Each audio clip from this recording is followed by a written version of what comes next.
Evo, danas smo se skupili i tražimo od švicarske ambasade da potvrdi da li su postali banke njihove rizične za sve klijente, s obzirom da piše da je nestalo 589 milijuna dolara hrvatskih.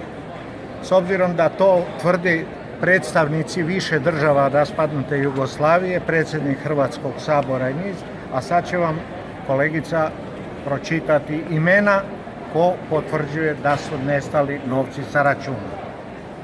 Stranka Slobodna Hrvatska podržava ovu inicijativu. Odmah nakon potpisivanja ugovora o pitanjima sukcesije u okviru Vlade Republike Hrvatske iniciran je postupak za pripremu materijala i upućivanje ugovora Hrvatskom saboru na potvrđivanje. S postupkom se zastalo nakon što se na prvom sastanku Odbora za financijsku aktivu i pasivu, odbora koji okuplja predstavnike svih država sljednica, a koji od potpisivanja ugovora do njegovog stupanja na snagu djeluju na privremenim osnovama, utvrdilo da iz jedne stavke financijske aktive koja je predmet raspodjele i koja je izričito utvrđena ugovorom, u stvarnosti nedostaje 589 milijuna američkih dolara. Umjesto 645,55 milijuna američkih dolara na računima je ostalo tek oko 50 milijuna američkih dolara.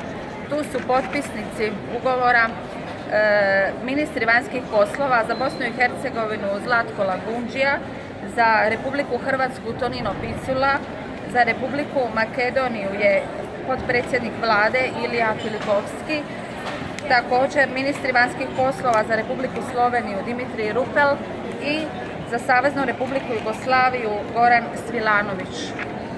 Glavni potpisnik ovog ugovora je predsjednik Hrvatskog sabora Vladimir Šeks.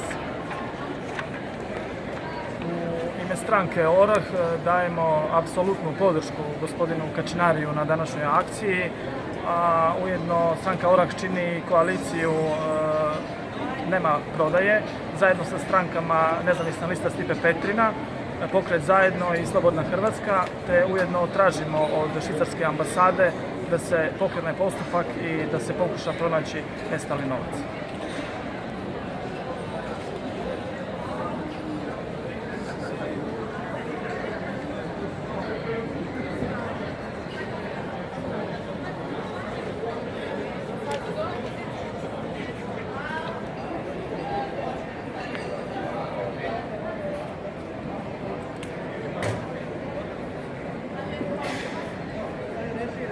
No znači.